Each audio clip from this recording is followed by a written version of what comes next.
Faire des vœux, à mon avis, au début de la nouvelle année, c'est d'abord, je crois, c'est quelque chose d'essentiel, faire des vœux à chacune et chacun d'entre vous, pour vous-même, pour votre famille. Des vœux de bonheur, des vœux de santé, bien sûr, mais des vœux de bonheur. C'est-à-dire que quelque part, cette année 2014 nous permette de réussir un certain nombre des souhaits que l'on peut avoir pour soi-même, pour ses proches, pour sa famille. Je crois que c'est important. Bien sûr, ce serait bien de faire des vœux aussi qui souhaitent à l'ensemble des Français quelque chose de bien, une amélioration de la vie dans notre pays. Malheureusement, le président de la République nous a encore déçus. Certes, il a parlé au jour de l'an pour adresser ses vœux aux Français, et il est venu avec un cadeau, un seul. Mais une fois de plus, c'était un cadeau aux entreprises. Ça devient systématique. Un journal qu'on ne peut pas accuser de ne pas soutenir, je dirais, le courant d'opinion socialiste, souvent en tous les cas, même si les journaux sont indépendants. Le journal Libération avait titré à un moment donné François Hollande, président des patrons. Malheureusement, ça se confirme au jour le jour. Mais ce n'est pas ce qui me préoccupe le plus, d'une certaine manière. Je dis ça parce que j'ai conscience de qui est sur ma liste. Et il y a des formations qui sont dans une réflexion sur à la fois leur participation au gouvernement et en même temps la distance qu'ils veulent prendre avec un certain nombre de mesures et leur insistance à parler de l'écologie, c'est ce qu'a fait Yacine tout à l'heure. Donc je ne veux pas être polémique à l'égard du président, mais je veux vous dire franchement, le grand drame de ce pays, c'est que les mesures qu'il propose ne permettront pas à la France de sortir de la crise. Il nous dit qu'il faut produire. Il nous dit qu'il faut produire plus. Il aurait pu ajouter qu'il fallait produire mieux, j'y reviendrai, mais enfin, il dit qu'il faut produire plus. Pour produire plus, il faut être concurrentiel. Et donc, il faut baisser le coût du travail. Donc, je donne 20 milliards en exonérant les patrons des cotisations familiales. Il ne dit pas cotisation, d'ailleurs, il dit charge. Tous les syndicalistes qui sont dans cette salle savent bien que nous tenons beaucoup à cette idée de cotisation mutualisée pour assurer un certain nombre de systèmes de sécurité pour l'ensemble des citoyens. Donc, c'est ça qu'il propose. Mais le problème, c'est que pour créer des emplois, à 1% de croissance, ça ne fonctionne pas. À 1,5%, ça ne fonctionne pas non plus. On peut peut-être juste maintenir le niveau de l'emploi. Il faut atteindre 2, 2,5%, 3% pour créer de l'emploi. Or, actuellement, on n'est pas dans cette situation. Et comme parallèlement, le gouvernement n'arrête pas de faire des économies sur la dépense publique, pour les services publics, pour les collectivités territoriales, eh bien cela contribue à réduire l'activité, à supprimer des chantiers, à faire en sorte que les appels d'offres soient infructueux souvent. Et tout ça, c'est de l'emploi en moins. Donc c'est un cercle vicieux, c'est pas dans ce sens-là qu'il faut aller si on veut véritablement créer de l'emploi. Il faut d'abord investir. Il faut investir dans la recherche. L'Allemagne, qu'on cite souvent en exemple, il faut savoir que les entreprises investissent 2 fois de plus dans la recherche qu'en France. Il faut investir pour construire des produits nouveaux, conformes à ce qu'est notre société aujourd'hui, mais avec beaucoup de valeur ajoutée. Et ça on ne le fait pas. Et puis il faut travailler la question de la transition écologique. Parce que oui, on a besoin de concevoir un monde différent où le respect de la planète, en quelque sorte, est quelque chose qui est essentiel. Et ça se prépare. Et c'est générateur d'emplois. Donc il faut investir dans tout cela. Et on n'investit pas. Et puis il faut investir dans la première chose qui compte, la qualification des hommes et des femmes qui cherchent du travail. J'y reviendrai pour gage. C'est une question essentielle. Donc malheureusement, cette politique, je pense, ne nous emmène pas, c'est le moins qu'on puisse dire, dans le bon sens. Et puis il y a une autre catastrophe au niveau des idées avec une telle attitude, c'est que tout le monde le dit, ce n'est pas moi, ça devient objectif, même des socialistes le disent. Aujourd'hui, la politique suivie est exactement la même que celle de Nicolas Sarkozy. Elle porte un nom, c'est une politique libérale. Le problème, c'est qu'à force d'alternance, où il n'y a plus de différence dans les politiques qui sont menées, eh bien un sondage qui est paru il y a 10 jours à peu près, marquait une nouvelle progression des réponses à une question qui est la suivante. Est-ce que vous pensez qu'il y a une différence entre la droite et la gauche? Et 70% des personnes interrogées disaient non. Et ça, c'est dramatique. Eh bien, ce que je veux vous dire d'abord pour gage, c'est que notre liste, Rassembler notre ville, c'est une liste qui se fait sur la base de valeurs de gauche et de valeurs humanistes. J'ai un ami qui est responsable de l'appel des appels, qui est Roland Gori, qui tenait à cette formule parce qu'il disait « Moi, je viens avec vous », il est dans le front de gauche, même s'il a évolué aussi vers M. Laroutourou, et il disait « Je viens avec vous parce que moi je veux l'union de Marx et de Jaurès ».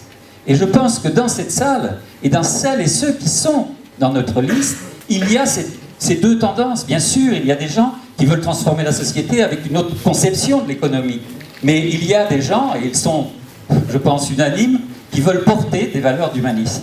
Et c'est ça que nous avons fait. Nous sommes tournés vers cela. nous avons constaté qu'à Garges, il y avait la division entre les partis. Le maire, on n'a même pas besoin de dire qu'il est rejeté de la population, il est rejeté par son propre camp. Madame Blanchet se charge de dire tout le mal qu'elle pense du maire, même si elle a été avec elle pendant 10 ans. Moi, je ne dirais du mal de personne, j'ai pas besoin. Donc, ce maire a été rejeté par la population. Ce que j'entends le plus souvent, c'est qu'on ne peut pas le voir, on ne peut pas le rencontrer, on ne peut pas le toucher. Je dis ça exprès parce que je crois que c'est important qu'on puisse toucher les élus, qu'ils soient dans votre proximité, que vous puissiez leur parler. Donc il est complètement rejeté et la droite est divisée. Et puis, Boilem a évoqué le fait que les partis aussi de gauche sont divisés aujourd'hui à Garges. Donc on savait bien cela. Nous, le Front de gauche, on s'est unis tout de suite. Donc on a été la base en quelque sorte politique. Mais on s'est tourné vers la société civile parce que Laura Montou, toutes celles et ceux que j'ai cités tout à l'heure, ils n'ont pas attendu que les partis se mettent d'accord pour s'engager pour leur ville. Et s'ils viennent sur nos listes, si demain ils sont maires adjoints, conseillers municipaux, ils auront tout simplement plus de pouvoir pour aller plus loin dans ce qu'ils réalisent déjà, dans le sens de l'intérêt des Gargeoises et des Gargeois. Et ce ne sont pas des gens qui cherchent des places. Vous savez, jusqu'à ces derniers jours, parce que les accords politiques obligent à parler de répartition, nous avons mené toute la campagne, personne n'est venu me dire « Francis, est-ce que je serais ceci, est-ce que je serais cela, etc. » Non, c'était un engagement pour la ville, et c'était des valeurs que l'on portait ensemble, et pas l'envie de se placer pour essayer ensuite de profiter de telle ou telle élection. Donc voilà, je me félicite bien sûr que d'autres organisations de gauche nous rejoignent. Je suis très content qu'Europe Écologie Les Verts ait rejoint notre liste parce que, encore une fois, pour moi en tous les cas, mais je respecte le choix tel qu'il a été formulé par Yacine, mais pour moi c'est la reconnaissance tout simplement qu'il y a à Garges une liste qui s'occupe de rassembler et qui ne s'occupe pas de se bagarrer, de dire du mal de tel ou tel. Eh bien ce n'est pas fini. Je veux le dire, ce n'est pas fini. Je lance un appel à toutes celles et ceux qui se sentent de gauche, ou qui se sentent humanistes, pour respecter ce que j'ai dit tout à l'heure. Ils peuvent venir dans ce rassemblement. On a besoin à Garges, je crois qu'on va gagner évidemment, mais on a besoin à Garges d'avoir le résultat le plus net possible au premier tour et de dire à tous ceux qui s'occupent que de critiquer tel ou tel, et qui n'ont même pas de programme, à tout cela qu'on leur dise non, là, avec Rassembler notre ville, il y a quelque chose qui nous convient, c'est ça qu'on veut pour Garges.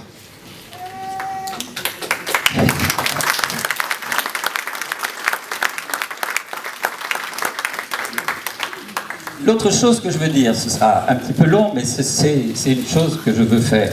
Je vous l'ai dit tout à l'heure, je me renseigne bien sûr sur les vœux de tel ou tel. Donc je veux vous dire simplement que nous voulons prendre le pouvoir à Garges pour vous le rendre, ça a déjà été dit, j'y reviendrai, mais nous avons un programme. Et donc je vais vous dire quelques mots du programme. Nous sommes en train de le rédiger, donc nous allons le distribuer dans toute la ville. Et bien sûr, il y aura sans doute une centaine de propositions, peut-être plus. Ce que je veux vous dire, c'est qu'un programme, à mon avis, ce n'est pas seulement des propositions. Un programme, c'est une certaine idée qu'on se fait de notre ville et de sa transformation.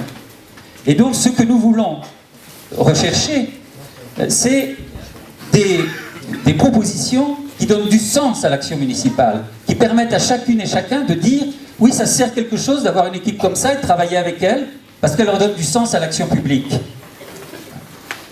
Et nous avons réfléchi à comment organiser ce programme.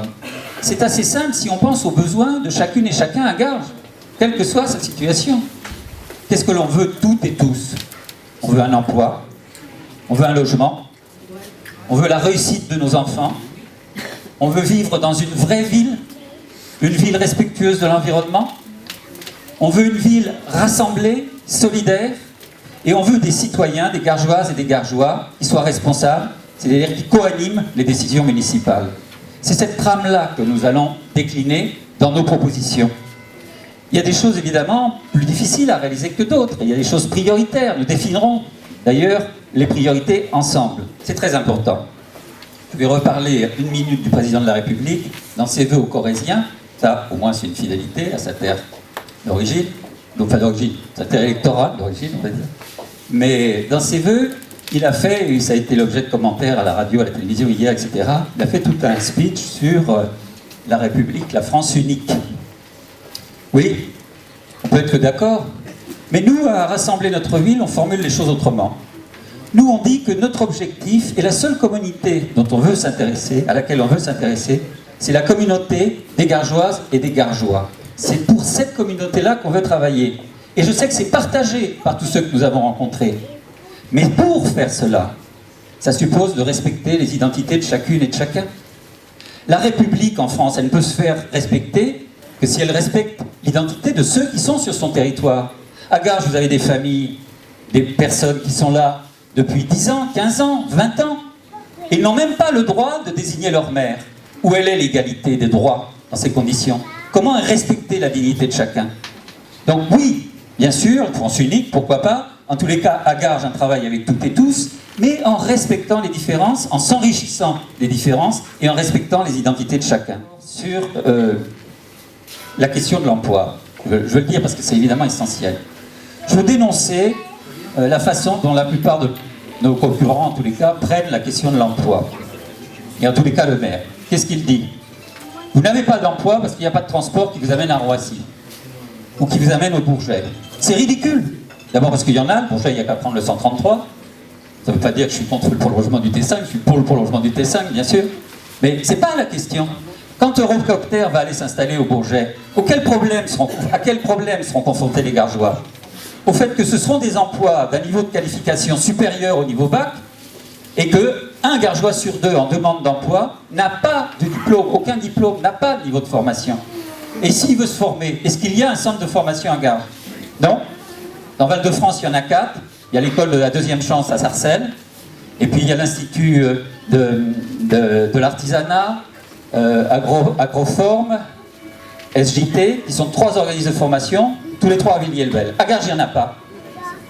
Et quelle relation Garges a avec les grandes entreprises qui créent de l'emploi pour pouvoir faire en sorte qu'on travaille avec eux et qu'on permette aux Gargeois d'accéder à ces emplois? Il n'y en a pas. Donc nous proposons de créer une fondation entre la commune et des grandes entreprises qu'on ira démarcher de Roissy ou de la Plaine Saint-Denis pour définir avec eux des filières de formation correspondant aux emplois qu'ils offrent, de façon à ce que les Gargeois se forment sur place dans leur ville avec une possibilité de déboucher. Et en même temps, on pourra peut-être régler un problème qui concerne plein de jeunes en alternance, qu'ils soient en BEP ou en BTS en alternance, et qui ne trouvent pas d'employeur, et qui en plus, lorsqu'ils téléphonent, et qu'ils disent qu'ils sont de Garges-les-Gonesse, eh ben on raccroche le téléphone. Donc il faut créer du lien avec ces entreprises, créer de la formation avec eux, et permettre que les Gargeois accèdent à ces emplois. Deuxième problème, le logement, c'est assez simple, on est tous au même niveau, on le sait bien, vous allez en mairie, vous demandez une demande de logement, vous dites « Oh là là, c'est même pas la peine de la remplir, parce qu'il va vous falloir 3 ans, 4 ans, 5 ans, il y a un délai d'attente. » Et puis on découvre que son voisin, il a eu un logement en 3 mois. Bon, c'est complètement anormal. Bon, c'est facile de régler ces questions-là. On crée des commissions d'attribution des logements avec des représentants des locataires. Donc déjà, il n'y aura pas de passe-droit qui ne seront pas visibles. Et puis on définit les critères. Et le critère d'ancienneté, la demande, n'est pas pour nous le premier critère, regarde. Le premier critère, c'est la décohabitation. Combien il y a de logements où 3 générations de la même famille sont ensemble? Il faut mettre fin à cette situation et reloger ces générations à Garges pour ne pas casser les familles, bien sûr. Ça doit être la priorité du relogement. Et puis il faut créer une bourse d'échange. C'est anormal qu'on n'arrive pas à obtenir des bailleurs, des échanges entre des personnes seules dans un F5 et 12 personnes dans un F3. Et on n'y arrive pas en général parce qu'ils ne veulent pas le faire à équivalence de prix moyen du mètre carré. Donc on peut faire cette bourse d'échange. Bon, je veux terminer par 2 choses. Mais voilà, on s'est dit, peut-être qu'on pourra pas tout faire. Donc on ne veut pas promettre des choses et puis dire on ne les réalisera pas, etc. Je vous dirai comment on définit les priorités tout à l'heure. Mais il faut équilibrer. En même temps, la ville, elle a 60 millions, c'est un budget. La question, c'est de savoir comment on l'utilise. Puis il y a une bataille à mener vis-à-vis de l'État pour qu'on maintienne, et vous savez qu'il y a des dangers sur cette question, qu'on maintienne, bien sûr, des subventions pour des villes comme Garges. Mais de l'argent, il y en a. Donc la question, c'est à quoi on le consacre? Comment on donne du sens à notre action? Et une idée nous est venue. On va essayer de multiplier des propositions qui auront toutes le même but, accompagner l'enfant de sa naissance jusqu'à son entrée dans la vie professionnelle. Ça veut dire déjà que plein de femmes aujourd'hui, lorsqu'elles sont enceintes, si elles ne retiennent pas un lit dans un hôpital ou une clinique, il y a un problème. Ça veut dire qu'il faut des gynécologues. Alors le maire nous a appris que dans la maison de la santé, il y aurait des gynécologues. Je suis allé voir le spécialiste qui nous a parlé. Le seul problème, c'est qu'ils sont obligés de prendre contact avec l'hôpital de Gonesse. Donc ils font venir des médecins de l'extérieur. Il n'y a pas de relation avec les médecins de ville, qui eux, il faut protéger, car beaucoup partent. Donc il faut régler cette question, les sécuriser. Il faut travailler avec eux en réseau. Il faut travailler avec l'hôpital de Gonesse. Il faut faire venir des spécialistes de l'hôpital de Gonesse. Comme ça, nous, qui voulons nous soigner, nous trouvons à la fois dans Garges, et malheureusement, si on est obligé d'aller dans un hôpital, une continuité. Mais bon, il faut ce suivi-là. Et puis ensuite, il faut plus de place en crèche, dans les haltes garderies, vous le savez bien. Il y a des tas de listes d'attente, là pour le coup, réelles, et il y a un besoin énorme. Et puis ensuite, c'est la question de la réussite des enfants, donc la réforme des rites scolaires. On ne peut pas faire comme le maire. Le maire, il s'est contenté de faire un emploi du temps. La réforme des rites scolaires, ce n'est pas un emploi du temps. C'est une réflexion sur quel projet d'école on mène pour pouvoir améliorer la réussite scolaire des enfants. Et donc lui, il se contente de mettre 1 heure de plus chaque après-midi et le mercredi matin. Nous remettrons ces choses-là à plat. De toute façon, la concertation n'a concerné que la moitié des conseils d'école. Donc nous remettrons ces choses à plat dès que nous serons élus. Nous réunirons à nouveau les enseignants, les parents d'élèves, les personnels communaux, les ASEP, les animateurs qui sont évidemment indispensables, les associations, et on reposera l'organisation du temps scolaire en fonction du projet d'école, de façon à ce qu'il favorise la réussite scolaire et que ce ne soit pas simplement une question d'emploi du temps. Et puis après, il y a le suivi au collège, au lycée. Je l'ai dit, il faut aider les jeunes en alternance, j'ai expliqué comment on pouvait faire. Et puis il faut lutter contre le décrochage scolaire. Il y a trop de jeunes à Garges, c'est vrai en France, mais il y a trop de jeunes à Garges qui ne vont pas au bout de leur scolarité. Donc les écoles de deuxième sens, il faut les faire aussi dans notre ville d'une certaine manière, en liaison bien sûr avec le corps enseignant de la ville. Et puis il y a après l'aide aux étudiants. Ils n'ont pas de lieu, la bibliothèque est trop exiguë. Ils ne peuvent pas souvent chez eux préparer. Donc il faut un lieu dédié aux étudiants qui leur permet d'avoir les livres, l'informatique, etc. Et sur l'emploi, ce que j'ai indiqué tout à l'heure. Vous le voyez quand je dis ça, quand je dis qu'on veut des propositions qui rassemblent la ville. Écoutez à Garges, quelles que soient les familles, quelle que soit leur couleur de peau, quel que soit leur engagement confessionnel, toutes elles ont en commun de vouloir la réussite des enfants. Et une équipe, si elle prend ce chemin-là, de dire on va faire tout pour réussir pour les enfants, je crois qu'elle tient la bonne voie. Sans compter qu'il y a des dispositions, mais je ne veux pas trop allonger, vous le verrez dans le programme, il y a aussi des dispositions spéciales à prendre pour les familles monoparentales. Parce qu'elles, à Garges, n'ont pas de revenus. Si leur enfant est plus grand de 3 ans, ils ont 80 € par mois. Ils ne peuvent pas inscrire leur enfant à la cantine parce que le maire dit bah non, vous ne travaillez pas, donc vous pouvez le garder. Ils n'ont pas de chance de trouver du travail comme ça, etc., etc. Faire accès au logement. Donc il y a des dispositions particulières à prendre, ça c'est évident. Et ça compte aussi évidemment pour l'enfant. Et on peut travailler avec les associations. J'étais au point écoute Charles Péguy qui est juste à côté. J'ai parlé plus d'1 heure à écouter la responsable sur le travail qu'elle fait avec les familles pour faire en sorte qu'il y ait une bonne ambiance dans la famille, qu'il y ait une attention à l'enfant et que ça contribue aussi à la réussite scolaire. Et au PMI, il y a des cafés par an. Donc on peut mettre en synergie tout ça et encore une fois faire une politique qui donne un sens. Je voudrais vous dire aussi qu'une certaine idée de la ville, c'est d'être dans une vraie ville. Vous savez bien un certain nombre de problèmes qu'on a. On n'a pas vraiment de centre-ville. Les commerces, du fait des difficultés de pouvoir d'achat et autres, n'arrêtent pas d'être en difficulté toujours plus, donc disparaissent. Les services publics disparaissent. Donc on fera des propositions pour une maison des services publics, mais comment on peut redonner, la formule est de Boilem, donc je lui rends, de la vie dans la ville. Voilà, quand on a discuté notre programme, c'est lui qui a cette formule. Je crois que c'est important. Il y a un endroit où on peut faire ça. D'abord, disons-le clairement, il faut arrêter les constructions de maisons individuelles. Le maire en a fait, beaucoup. Ça permet d'ailleurs à des Gargeois un parcours résidentiel et c'est positif. Mais il faut arrêter de prendre tous les espaces verts. Nous voulons défendre tous les espaces verts, et je le dis pour les habitants de la Croix-Voir, en premier lieu, bien sûr, la Sapinière. Donc il n'est pas question qu'on continue de construire des habitations individuelles. Il faut régénérer les espaces verts. Le parc de loisirs, ce n'est pas un parc de loisirs. Le Fort d'Estaing, il faut le transformer en véritable parc de loisirs, avec un parcours santé, des animations. D'ailleurs, quand Henri était maire de Garges, il y avait un parcours de santé où il est complètement détruit. Donc on peut travailler là aussi avec les associations. Mais remettre de la vie dans la ville, ça suppose aussi des fois peut-être de construire. Il y a des endroits où on peut construire parce que c'est déjà en construction, c'est déjà du béton pour une part. Et donc on peut densifier un peu à certains endroits pour redonner de la vitalité économique.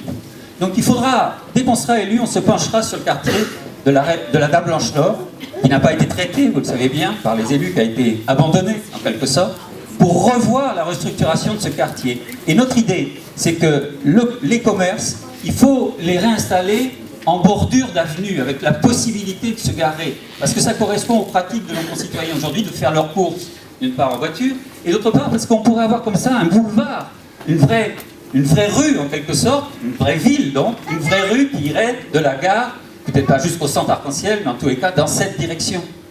Donc on peut avoir des idées, et bien sûr je disais densifier, rapporter une activité économique sans construire de nouveau des logements individuels.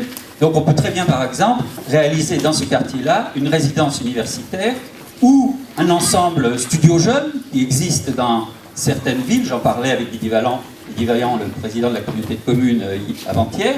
Donc ça existe. On peut réaliser comme ça, qui correspond à un besoin spécifique. Et pour des étudiants, être au RER à 15 minutes de Paris et par le tramway à Saint-Denis Université, on voit bien qu'il y a une opportunité à saisir. Et ça ramène, pour une population qui ne va pas dépenser des milliers et des milliers, ça c'est vrai, mais en tous les cas, ça ramène quand même une activité solvable pour les commerces et pour les activités de gaz. Dernière chose, la démocratie, c'est pas un vain mot. Quand nous disons que nous voulons prendre cette ville pour vous la rendre, on essaye de le montrer par des dispositions qu'on prend. Il nous semble que c'est essentiel. C'est impossible de construire un projet de ville sérieux si on n'associe pas les Gargeoises, tous les Gargeoises et tous les Gargeois à un tel projet. Et nous ne voulons pas simplement les informer des décisions qu'on prendrait dans un bureau.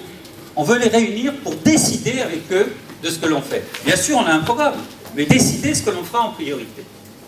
Et par exemple, si on est élu, nous préparerons pour le mois de juin des états généraux de Garges où, à partir de notre programme, on décidera avec la population des priorités de ce que vont réaliser en premier. Et au même moment, nous élirons un conseil des associations. Ce sera une élection complètement libre. Les associations décideront de leur président, de leur bureau, et ensuite le maire et la commune aura l'obligation de consulter ce conseil des associations sur tout grand projet structurant pour la ville. C'est ce que j'ai appris, moi, avec 10-15 ans d'expérience au conseil régional comme vice-président. Je n'ai pas seulement appris à gérer des budgets, 60 millions pour le sport, 100 millions pour la culture, 4,7 milliards le budget total de la région, que je ne gère pas tout seul, mais auquel je contribue. Mais j'ai aussi appris que la région était obligée de consulter le Conseil économique et social sur toute proposition nouvelle. Et bien nous aurons un conseil des associations et nous travaillons avec. Et puis démocratie directe. Je l'ai dit tout à l'heure, vous savez bien, le maire, on ne peut pas le voir. Eh bien on a dit que nous, une fois par trimestre, peut-être on ralentira après dans le mandat, mais au début, en tous les cas, une fois par trimestre, un samedi, on ouvre les portes de l'hôtel de ville en grand, on informe tous les Gargeois qui peuvent venir, il y aura le maire, tous les élus, et discussion directe sans ordre du jour. Et dans les quartiers, il faut en finir avec les comités de quartier copions. Peut-être il y a à réaliser des expériences de régie de quartier, c'est compliqué, mais on en a parlé avec nos amis de la liste, on peut essayer de faire une expérimentation. Mais mettons fin à ces comités de quartier qui se substituent véritablement à la parole collective des fois, même s'il y a d'excellentes personnes dans ces comités de quartier. Mais c'est le système qui n'est pas bon. Donc nous proposons, comme je l'ai vu ailleurs, des assemblées générales de quartier avec l'engagement de la ville que sur l'ensemble des propositions qui sont faites, nous en retiendrons au moins 10, de façon à ce que les Gargeois aient vraiment le sentiment qu'on tient compte de leur avis. Et puis je l'ai dit, l'ouverture des commissions aux responsables d'associations, l'association du personnel communal à toutes les décisions qui concernent la commune, parce que c'est les premiers agents de communication. Bien sûr, la première mesure qu'on prendra immédiatement dès qu'on sera élu, c'est de supprimer ces boîtes immondes dans lesquelles les employés communaux sont obligés de mettre 2 doigts pour pointer. Ce système biométrique est inhumain, tout simplement. Mais on fera beaucoup plus. On mettra en place un plan de titularisation et on associera le personnel aux décisions qui le concernent, mais aussi aux décisions sur les grands projets de la ville, de façon à ce qu'ils soient porteurs. Voilà, on a beaucoup d'ambition, vous voyez. On veut absolument gagner cette ville, je crois que c'est possible parce que nous sommes rassemblés. Nous allons continuer le rassemblement, alors que les autres sont tous divisés et dans des chamailleries internes. Eh bien, nous pouvons rassembler, nous avons un programme, nous pouvons gagner cette ville pour vous rendre le pouvoir.